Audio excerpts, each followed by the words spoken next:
नमस्कार मित्रो, आज आपण आपल्या नेहमीच्या व्हिडिओच्या प्रवासामध्ये पुढील टप्पा गाठणार आहोत। याच्यामध्ये जर मालकी किंवा ताबा ज्याला आपण पोझिशन म्हणतो आणि त्याचबरोबर एक गोष्ट मी आवर्जून आता ऍड करेल का ती म्हणजे खाणं पिणं किंवा अनुभव। ह्या गोष्टीसाठी सुद्धा जरी अनुभवणं शब्द असला किंवा खाणं पिणं असला तरी ईट ड्रिंक किंवा एक्सपिरियन्स असे शब्द वापरण्याची गरज पडत नाही।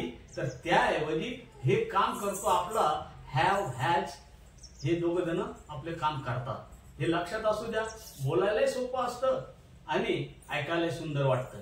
तर आपण आज पार्ट 2 मध्ये प्रवेश करणार आहोत। हॅव हॅज हॅडची वाक्य आपण बघितली, त्यात आपण नकारार्थी वाक्य सुद्धा बघितलेली आहे।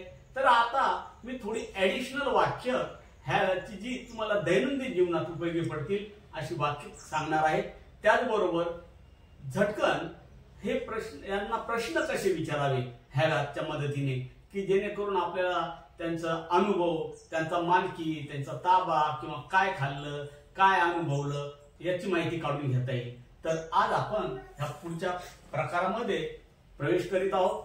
शेवटपर्यंत माझे व्हिडिओ तुम्ही पहा, समजावून घ्या म्हणजे समजेल आणि काही गोष्टी तुमच्या अंगवळणी पडतील किंवा उत्तरोत्तर जे अनेक व्हिडिओ आपण घेणार आहोत त्यात तुम्हाला माझी स्टाईल आणि बोलण्याची पद्धत आणि त्याचा अर्थ आपोआप लागत जाईल।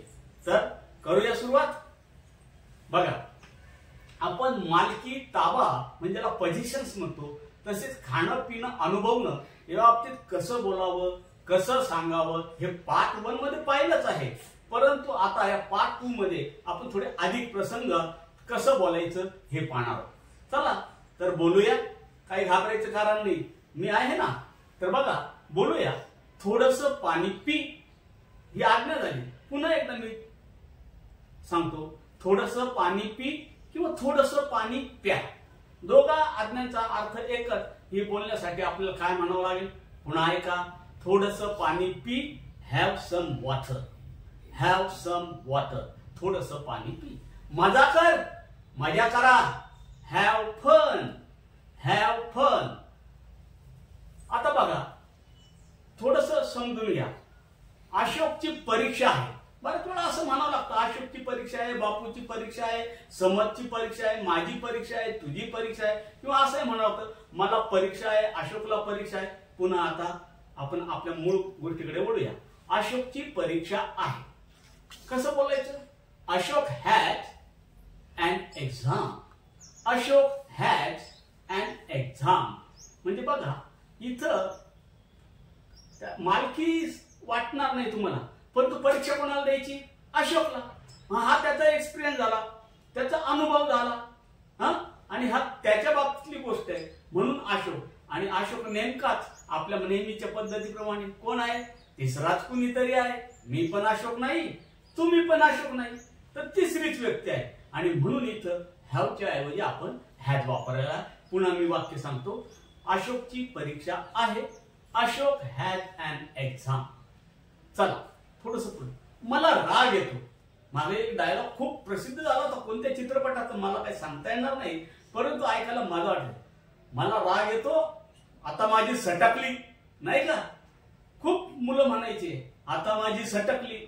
आता मी सटकली बिटकली काही सांगणार नाही, पण आपण म्हणतो ना मला राग येतो, म्हणजे जो त्याला राग येतो हे त्याचा राग येण्याचा अनुभव हा त्यालाच राहतो, आपल्याला नाही राहत, म्हणून तो सांगतो मला राग येतो। मग हा अनुभव सुद्धा आपल्याला ह्याच स्ट्रक्चर मधून व्यक्त करता येतो। पुन्हा वाक्य बघा, आता विसरायचं नाही। मला राग येतो, I have अँगर issues, I have अँगर issues. बघा, तुम्ही शोधत बसाल याच्यात नाही वगैरे काही, असं काही तसं काहीच नाहीये। आय हॅव म्हणजे माझ्याकडे आहे, मला आहे, नाही का? किंवा माझा अनुभव आहे। आय हॅव अँगर इश्यूज, मला राग येतो। त्याचप्रमाणे आपण असं म्हणू शकतो त्याला राग येतो, म्हणजे ही हॅज अँगर इश्यूज। आता हॅज का वापरलं? तिसराच कोणीतरी, तो। Is that clear? ओके। आता असा एक प्रश्न निर्माण होता, तिला विश्वास नाही. बघा, तिला विश्वास नाही म्हणजे तिच्या कंट्रोलमध्ये, तिच्या ताब्यामध्ये, तिच्या मालकीमध्ये, तिच्याकडे किंवा तिला विश्वास नाही. म्हणजे ही जी समस्या आहे विश्वास नसण्याची समोरच्यावर, तर ती तिची समस्या आहे. म्हणून हे सुद्धा आपण हॅव हॅजने व्यक्त करतो, व्यक्त करायचंच इथून पुढे. तर बघा, तिला विश्वास नाही. She had trust issues. बघा, थोडासा फरक आहे. वरती आपण अँगर इश्यूज पाहिलं, आता ट्रस्ट इश्यूज. तिला विश्वास नाही. सी हॅड अँगर issues. Sorry, she had trust issues like this. आता बऱ्याच वेळा वर्गातल्या मुलांना किंवा आपल्या फॅमिलीत कुणाला तरी, बापू असेल, अशोक असेल, राजू असेल, काजू असेल, काय तो कुणी असेल, तो तिसराचे आणि त्याला ताप आलेला आहे, ज्याला आपण काही ट्रान्सलेशन शब्दशः करताना गडबड होऊन जाते. ते टेम्परेचर म्हणतात. टेम्परेचर आहे. आता टेम्परेचर काय त्याला शेगडीवर तापवलं का आपण? नाही ना. तर मग ताप येण्यासाठी खास शब्द आहे इंग्रजीत फीवर. FEVER fever. तर बघा, बापूला ताप आहे. कोणाला ताप आहे? बापूला. म्हणजे तापाचं येणं अनुभव हा त्याचा आहे आणि म्हणून आपण पुन्हा बापूला ताप आहे. Bapu has a fever. Bapu has a fever. पुढे बोलूया आपण. चला, मला ताप आहे. I have a fever. मला ताप आहे.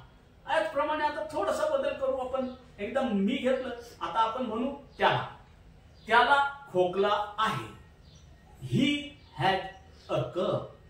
त्याला खोकला आहे. ही हॅज अ कफ. तिचा घसा बसला. तिचा घसा बसलाय.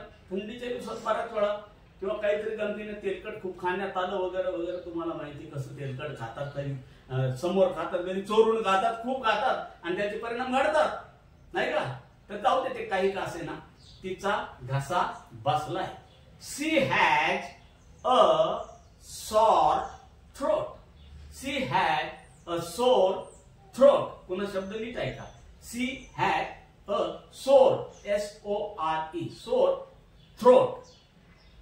आता माझं डोकं दुखतंय, माझा प्रॉब्लेम आहे, मी अनुभवतो, म्हणून हॅव हॅड वापरणं संयुक्तिक आहे. माझं डोकं दुखतंय. I have a headache. I have a headache. Spelling नीट लक्षात घ्या.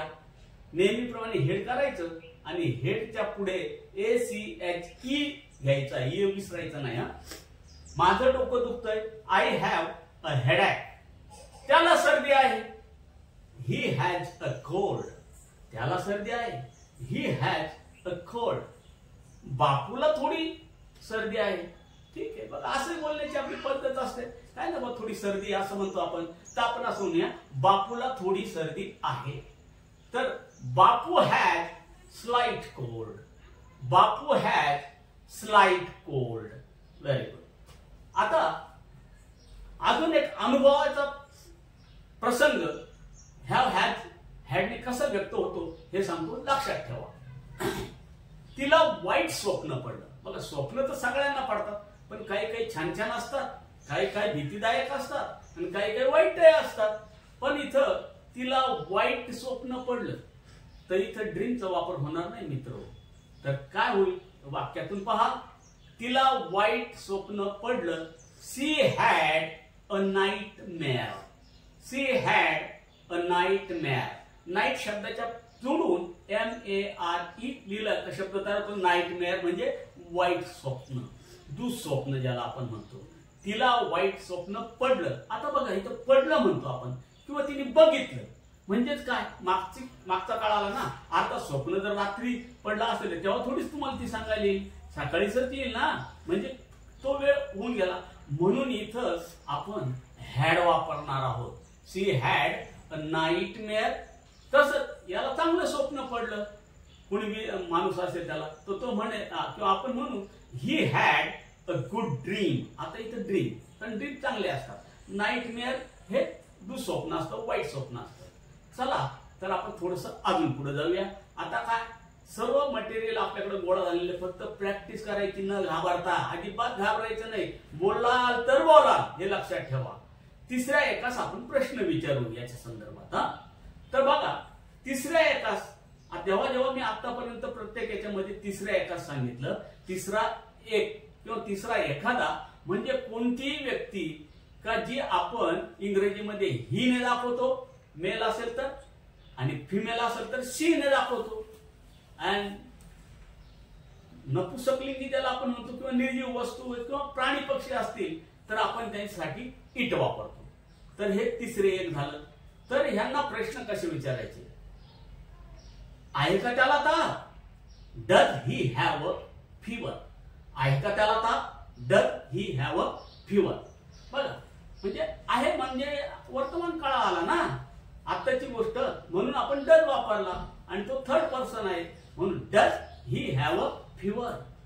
किंवा असंही बोलता येईल नकार प्रश्न, doesn't he have a fever? नाहीये का त्याला ताप? नाही का त्याला ताप? मी उद्या शाळेत, नाही का? आता हे झालं एका व्यक्तीच्या बाबतीत कसा प्रश्न आपल्याला करता येईल. पुढचं फिवरच्या ऐवजी तुम्हाला काय जे बोलायचं ते संदर्भातील शब्द वापरून तुम्हाला असंख्य वाक्य बनवता येईल. बनवायला घाबरू नका. घाबराल तर तुम्ही थांबाल, म्हणून बोलाल तर बोलाल. आता आपण पाहणार आहोत असंख्य व्यक्ती, परंतु त्याच असंख्य व्यक्तींबरोबर आपल्या समोरच्या एक व्यक्ती सुद्धा त्यात असतो. तो कोणता? आपला समोर म्हणजे तू, म्हणजे यू. आणि इंग्रजीमध्ये गमतीची गोष्ट अशी, यू हा शब्द तू पण दाखवतो, एक वचन दाखवतो, आणि अनेक वचन म्हणजे तुम्ही सुद्धा याला अर्थ आहे. तर मग आपण समोरचा म्हणजे तू, तुम्ही, यू आणि इतर अनेक यांच्या बाबतीत आपल्याला प्रश्न विचारायचे. तर इथं मात्र आपण डूच वापरायचा असतो. मग कसा? आहे का मला खोकला? Do I have a cough? आहे का मला खोकला? Do I have a cough? आहे का मला सर्दी? Do I have a cold? Like this. आता नाहीये. Don't I have a cough? नाहीये का मला खोकला? नाहीये का मला खोकला? Don't I have a cough? तर मित्रो, व्हिडिओ जर आवडला असेल तर लाईक शेअर करा.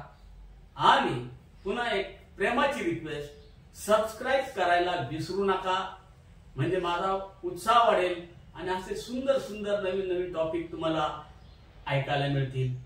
Thank you very much.